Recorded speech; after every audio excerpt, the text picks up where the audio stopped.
So you want to evolve, but the coins say, don't you even think about evolving. The devil is a liar, a worker of iniquity. We've heard you, and we want to make sure that every woman who wants to be in the room can be in the room. And so we are running a special through Labor Day where you get $100 off. 100 of them things. Use code SIS100, that's SIS100, to take advantage of this limited time offer. I cannot wait to see what happens when we surrender together. I'll see you there. So you want to evolve, but the coins say, Sarah Jakes Roberts' Woman Evolve Conference has become one of the most talked about events in modern Christian circles. Drawing tens of thousands of women to stadium-sized venues, it's part revival, part empowerment seminar, part high production cultural event. To some, she's ushering in a new era of accessible, stylish, and relevant ministry, bridging the gap between scripture and the pace of 21st century life. To others, the lights, cameras, and ticket prices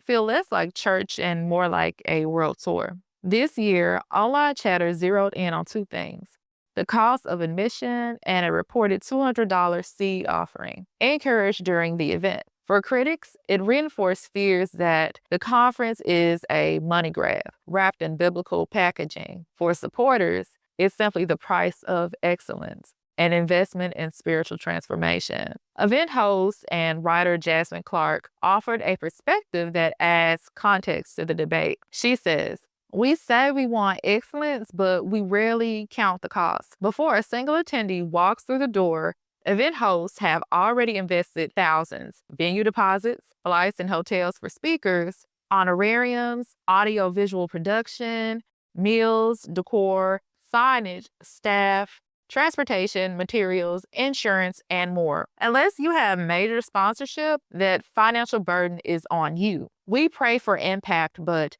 venues don't take prayers as payment. We want transformation, but transformation costs." Clark's words point to an often overlooked reality.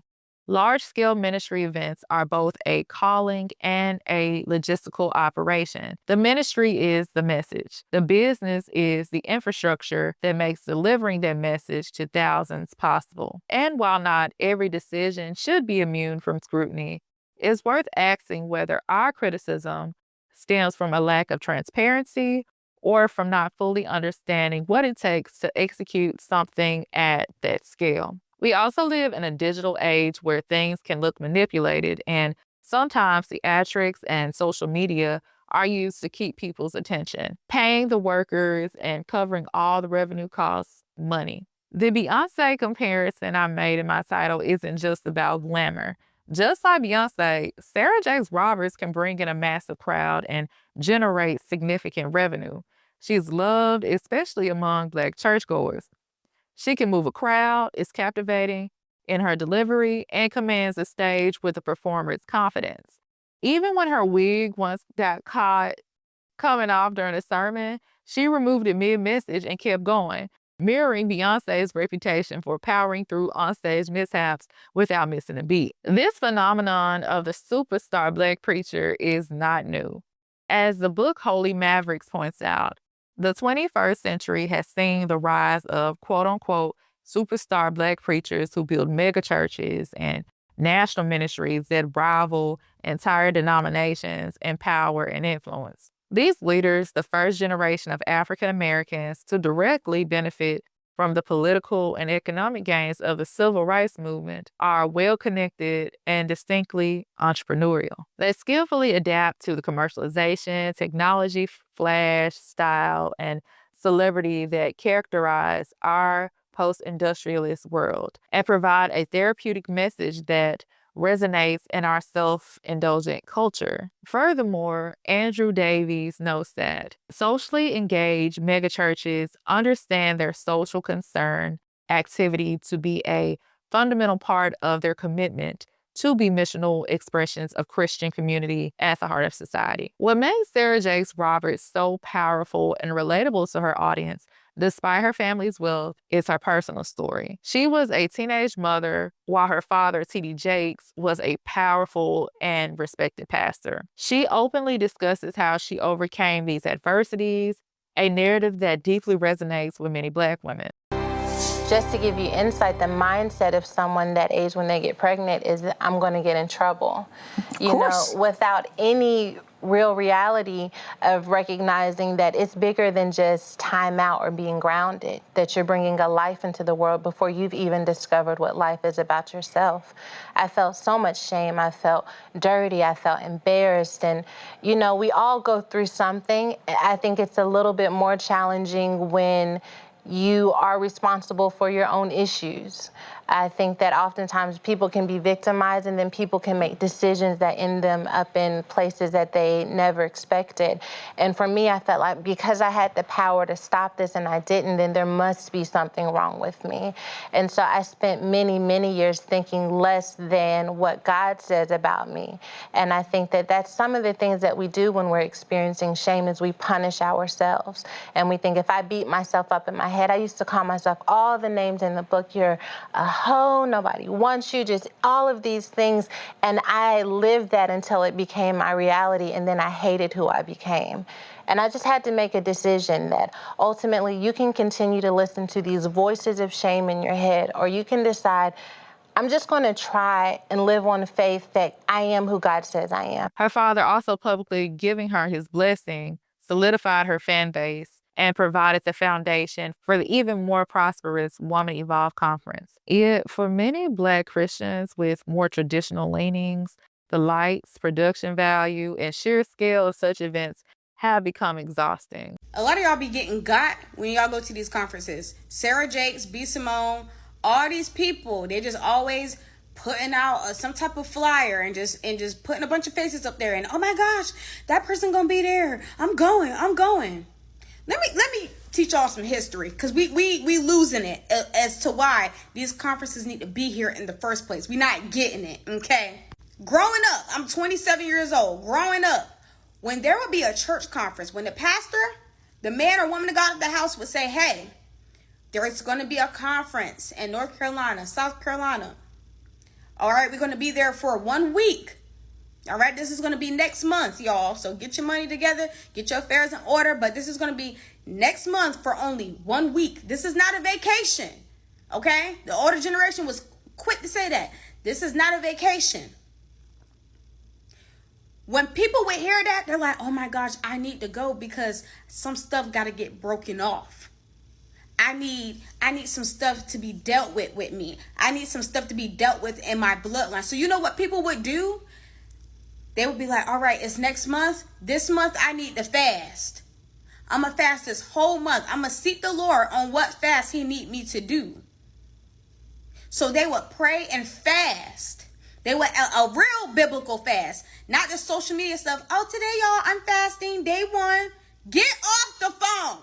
Let's quickly talk about Women Evolve and the business of ministry. I feel like this topic is ruffling a few feathers, and honestly, my POV may do the same, but I feel like we need to get into this very quickly. So I feel like people are often, almost always, but often at least, complaining about conferences, Christian conferences, and I heard that there was some conversation around the $200 seed offering that was taken up at this year's Women Evolve conference, which happened last week in Atlanta at State Farm Arena.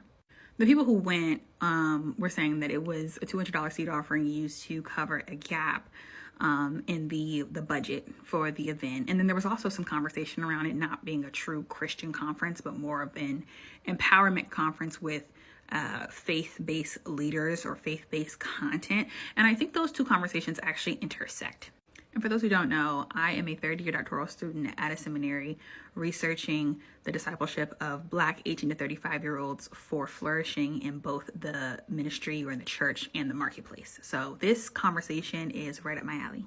So initially I heard people being like, well, actually, if they just downsize, then they wouldn't have this problem. But I went to Women Evolve in 2023 in Arlington, Texas, and they did in fact downsize down to the State Farm Arena. And back in 2023, they actually had another gap and it was much bigger. And Wells Fargo came in. They were already one of the corporate sponsors, but they came in and wrote off $2 million of debt that was left over. And Sarah Jakes Roberts mentioned the following Sunday that she was thinking about having to take out a second mortgage on her home in order to pay the remaining deficit for the 2023 Women Evolve event, because they were going to have it at the Potter's House. It quickly oversold the Potter's House, and then and the main Potter's House in Dallas. And so then they moved to, was it Globe Life Field or whatever the Texas Rangers play? They moved to that stadium. And then they had 40,000 people come. But even with those 40,000 people coming, the cost of the stadium, the vendors, concessions, all of that for multiple days in a row, is several $1,000,000. And I know people are like, well, other people have events there and they're free. An event for an hour or two, an event even for a day is very different from a multi-day event where you have complete use of the space. You have access to security guards.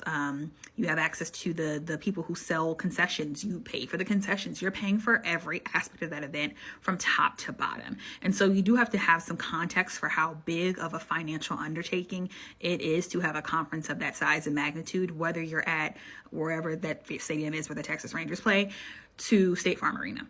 So from a business perspective, now I'm putting on like my vocational hat in terms of my job.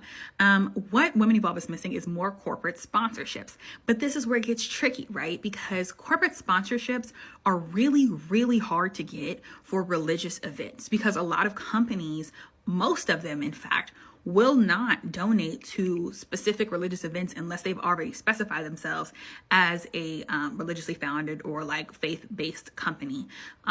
So it gets really hard to be able to say, hey, we need $500,000 from you, $1 million from you for this event that's going to be faith-based, because essentially companies stay away from that too, so it doesn't look discriminatory, where it's like, okay, you're giving for a Christian event, but you might not give for a Muslim event. You might not give for a Hindu event. So in order to avoid that and any kind of perceived discrimination, most companies will not donate to religious events at all.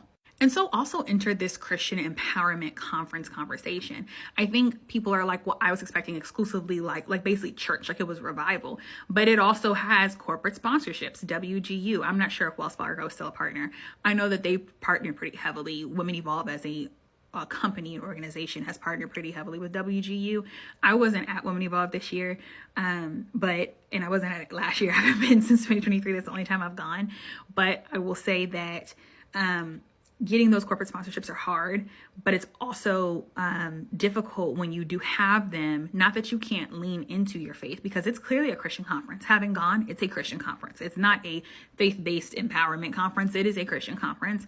However, you do start to see people who sit on that axis of ministry and marketplace, Christians who are influencing the marketplace sphere, who are speaking from a point of business or from their level of expertise, doctors, psychologists, counselors, researchers, authors, what have you, because it also helps to make the case that this isn't just benefiting Christians. This could also benefit someone who might be agnostic or someone who might be atheist or in the secular realm, but wants to go see Jackie Ina or wants to go see Morgan DeBond or wants to go see like Kobe Campbell, who all admittedly have talked about their faith in that space or on that platform. But at the same time, too, they really affect the marketplace, even in secular circles and contexts. And so Women Evolve too needs to be able to sit on that axis of both ministry and marketplace. I just find that people, and especially Christians, criticize what they don't understand, but also what they don't fully comprehend the context of. It's kind of like when people critique Black business owners and Black founders for selling. They might sell to a conglomerate like a P&G or something, and people be like, oh my gosh, they sold, you can't have nothing. But also not understanding what happens when you actually not only get the cash from the settlement, but you're able to expand. And then not understanding that, they'll turn around and be like, I'm so sad that Ami Collet closed down. But it's just like, but then you critique when Michelle Rodriguez sells to P&G. Now, granted, we can say that maybe the sourcing changes. Maybe some of those central threads and fibers that maybe connected us to the brand can change. And there also are opportunities within those negotiations and deals to do a better job of like keeping hold of those things, but then critiquing the founder for selling in order to keep the brand alive on one hand, and then turning around and being upset that they have to shut down because they don't have the funding on the other hand, when like literally 0.2% or something of Black founders even get funding. Like it's like 6 in one hand, half a dozen in the other. And too many people love to complain, but they don't understand how systems work, or they're like, it's a distorted understanding. And so they're participating in these conversations from a distorted lens. It's like I saw somebody critique Eric Mason for having he has like a course. And someone was like, why would I have to pay for a course? If you're a pastor, then this information should be free. And it's like, church is free. Salvation is free.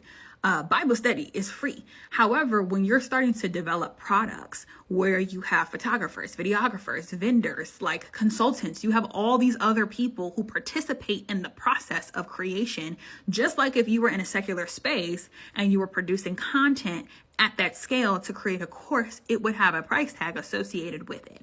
And so again, I think sometimes the context is because this is Christian, it should be free, not because this is a course and now you're selling me a product. This is now a business service. It is no longer. Like that's the tension that I think like this community is like not sitting on well. Like the ability to exist in the marketplace and in ministry means we also have to understand how businesses function. And I think the trouble with seed offerings too is that a lot of that is rooted in financial trauma. We've seen churches manipulate and distort people out of money. And I think people get a little bit itchy anytime someone's like, oh, okay, invest money. And the thing is, they are not like making you do it. I think there's a difference between coercing or getting people to do something under compulsion versus letting people know it's an opportunity. And so I think like people need to check themselves. Like, do I have trauma around this? Have I seen people manipulate folks with money? And so I get eerie anytime someone asks for money beyond what people already have decided to give. And that's an individual problem. And something that is legitimate, right? But it's also something that when you bring it into every conversation, it doesn't mean that people are wrong for understanding that there are costs to doing ministry, especially in the marketplace, because the marketplace wants their check. They don't care if you're doing that for Jesus. They would like their check for the arena and for all of the services that I've mentioned multiple times at this point.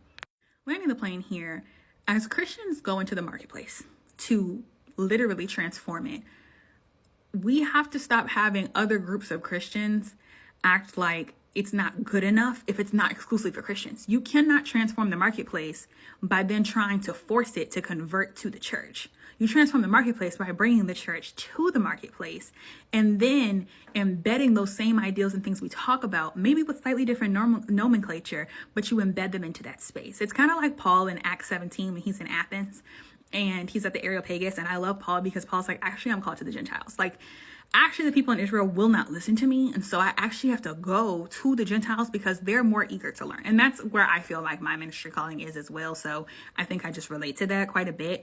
But I get tired of Christians acting like folks don't pass the sniff test because it's not just Jesus all the time. When in fact, in order to like apprentice after Jesus, you have to know how to commune with people who aren't actually even interested in learning about him and sit with them for a time and bring him into their spaces in ways that they haven't even thought that they could be introduced to him, you know? But I realize it's so easy to scam people and it's so easy to make women believe, and especially in the church setting, because Black American women are the only ones that's keeping the church aesthetic alive. I've been told y'all about TD Jakes and Sarah Jakes. I don't remember that TV show, but TD Jakes didn't choose Sarah because she was anointed and called. He didn't choose her to be the next in line because he thought she was a prophetic leader. He chose her as a business decision, a business move to keep bringing that moolah on into circulation. And what tripped me out the most, and before you bitches come over here, I'm telling y'all, I know how to read and write. Don't let the smooth taste fool you.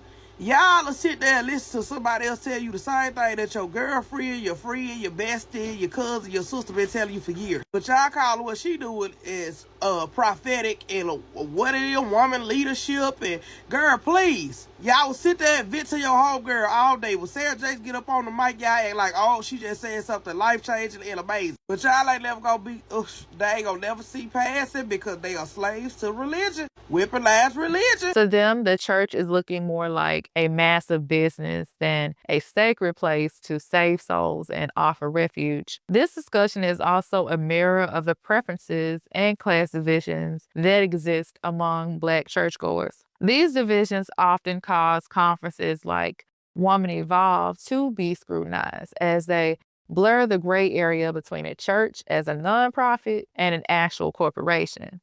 For a community that has long viewed the church as a sacred, accessible, and community-centered space, the high production, high cost model feels like a departure from tradition, even a betrayal. But what's also wrong with hosting at your own church and partnering with local Black churches or venues across the country to keep money circulated within the community? Layered into the discussion is the reality of today's tight economy and the visibility of the Jakes family affluence. For some, that combination makes the price tag harder to reconcile. Many acknowledge, yes, I love the Jakes ministry, but I simply cannot afford their conference. And I also noticed in the FAQs that there was a small section addressing people who can't afford tickets. It explains that Woman Evolve is committed to ensuring no woman is left behind and has reserved a limited number of tickets for those navigating financial hardship through an application-based program. And when I personally looked at the Woman Evolve website, I understood why. The cheapest tickets for school-age kids grades 6 through 12 were $125, which appears to cover a youth program or workshop or maybe just general attendance. The lowest price adult tier, called the friend level, was $249. Baby, that's my light bill and 2 weeks of gas, if I'm being honest. The bestie seats were $599. My mama is my best friend, and I only give her that kind of money during the holidays. And the inner circle package was $349, which for me would cover a month or two of outings with my actual friends. Homegirl level was $299, and the Sweet Life packages didn't even list the price. Now, if y'all can afford it, I love that for you.